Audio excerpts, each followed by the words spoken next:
nëse e kqyrim në fund të ditës sa pagun edhe sa merr, Antalya ose Turqia në përgjithësi prapë mbetet si zgjedhja më e mirë për shkak të çmimeve, kualitetit edhe shërbimit që ofrohet atje. Pagun këtu edhe shkon atje me dur në xhepa edhe nuk ki pagesa shtesë. Interesimi është i njëjtë, edhe pse vitin e kaluar ne kemi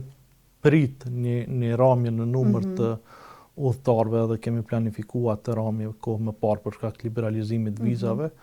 po nëse e kqyrim në fund të ditës sa pagun edhe sa merr, Antalya ose Turqia në përgjithësi prapë mbetet si zgjedhja më e mirë për shkak të çmimeve, kualitetit edhe shërbimit që ofrohet atje.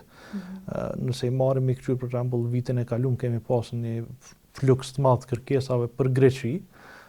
po çmimet në Greqi nuk janë ato të krahasueshme me Antalën. Greqia mbetet destinacion shumë më i shtrejtë, dhe në fund prapë shumica kanë vendosur që pushimet me thonë ato pak më luksoze me i bon në Turqi për shkak të çmimit, jo diçka tjetër.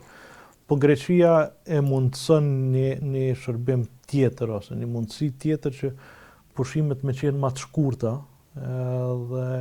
zakonisht fundjavat kanë qenë ato që janë kërku pak më shumë prej klientëve tanë në Kosovë, dhe kemi pas klientë që i kanë bërë 2, 3 apo 4 vikende. Po problemi më i madh në Greqi është numri i dhomave në last minute. Do të thonë hotelet shiten pak më herët, numri i dhomave nëpër hotele është dukshmërisht më i vogël se sa ato në Antalya, që shumica hoteleve janë në 300, 400, 500 dhoma. Në Greqi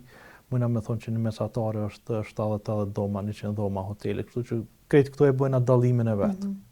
Po sipas kësaj që e thatë, Turqia mbetet prapë njëri prej destinacioneve më të kërkuara. Për momentin po, edhe për disa vitet të ardhshme do të jetë ajo, se aq sa pagun